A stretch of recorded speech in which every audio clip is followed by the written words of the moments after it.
Съвременен поглед на педагогическо взаимодействие с децата от предучилищна възраст в практически ориентирани обучителни ситуации.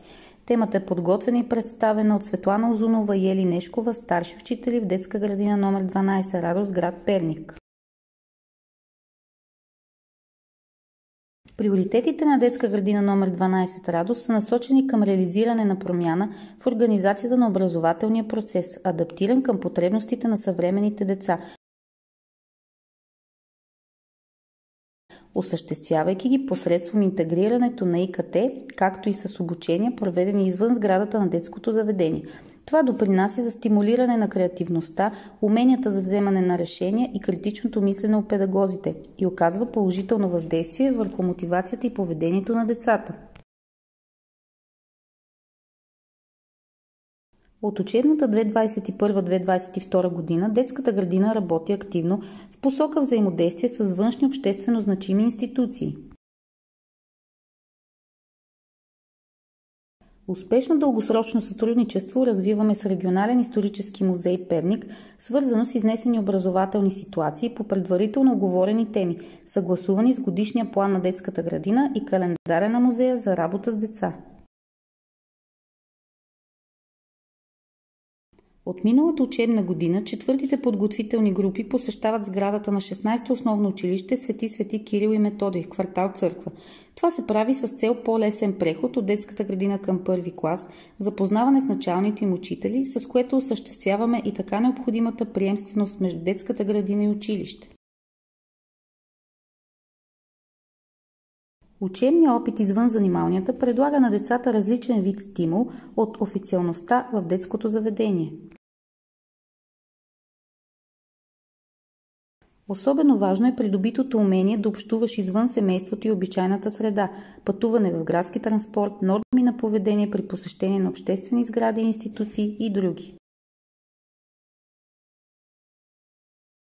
В следващата част ще ви представим цикъл от практически ориентирани педагогически ситуации по околен свят.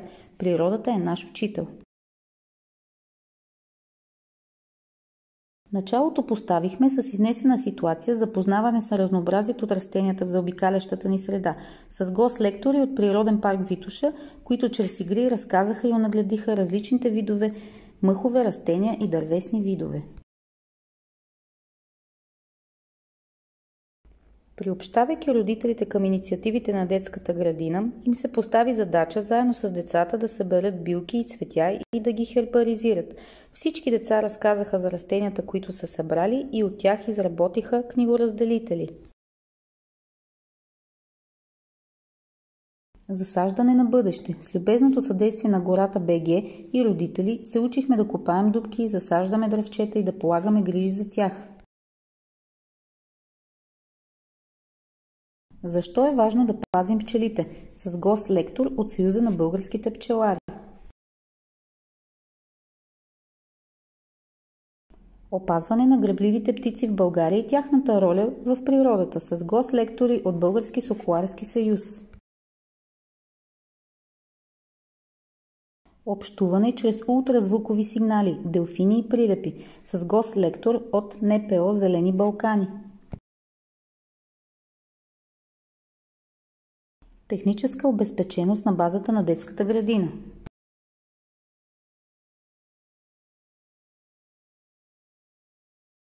От тази учебна година всички занимални на градината са оборудвани с интерактивни дъски, лаптопи, принтери и всички необходими технически средства за провеждане на педагогически ситуации и занимания по интереси в духа на новото време, в което живеем.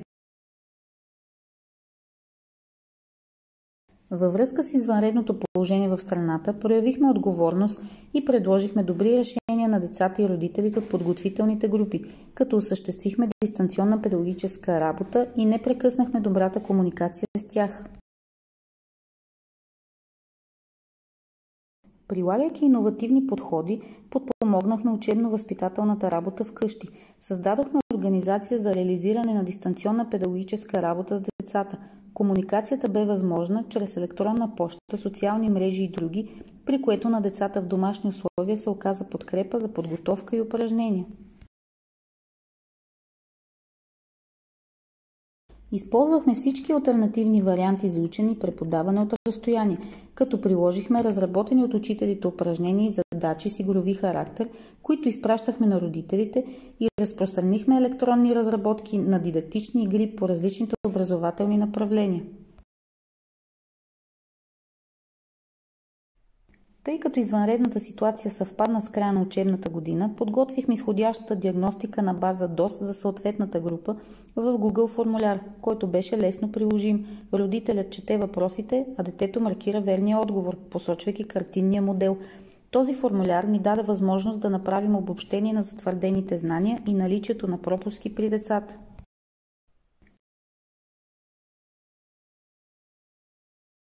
Педагогически ситуации, представени посредством STEAM – млади учени изследователи. Непрекъснатия напредък на технологиите променя начина, по който децата учат, свързват се с другите и взаимодействат помежду си всеки ден.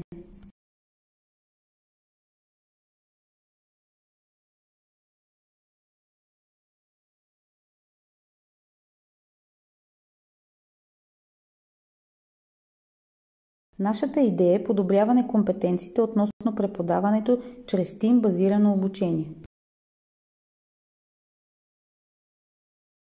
Философията на STEAM обучението е да обединява преподавателски умения и учебни предмети по начин, който прилича на реалния живот.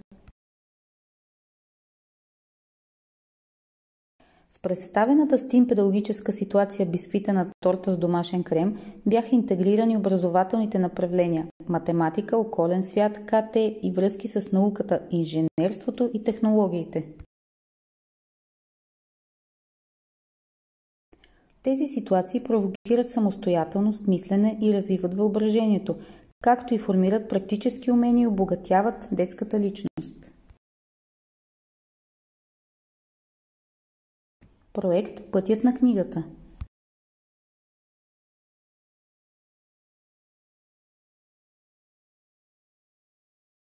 През миналата учебна година една от предучилищните групи стартира проект Пътят на книгата, който се осъществи в няколко етапа.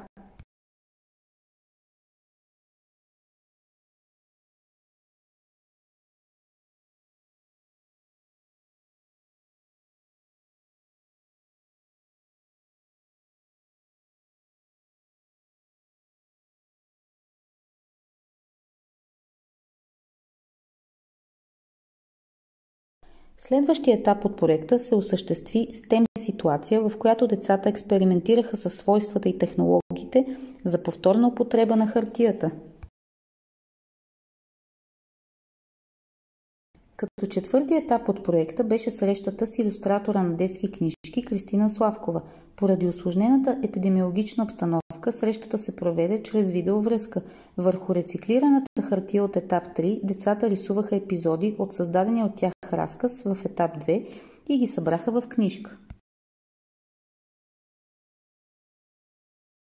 Края на проекта беше планиран за Международния ден на детската книга и отбелязан с четене от деца на деца, като ни гостуваха четвъртокласници от 16-то основно училище Свети Кирил и Методий, които са и бивши възпитаници на нашата детска градина.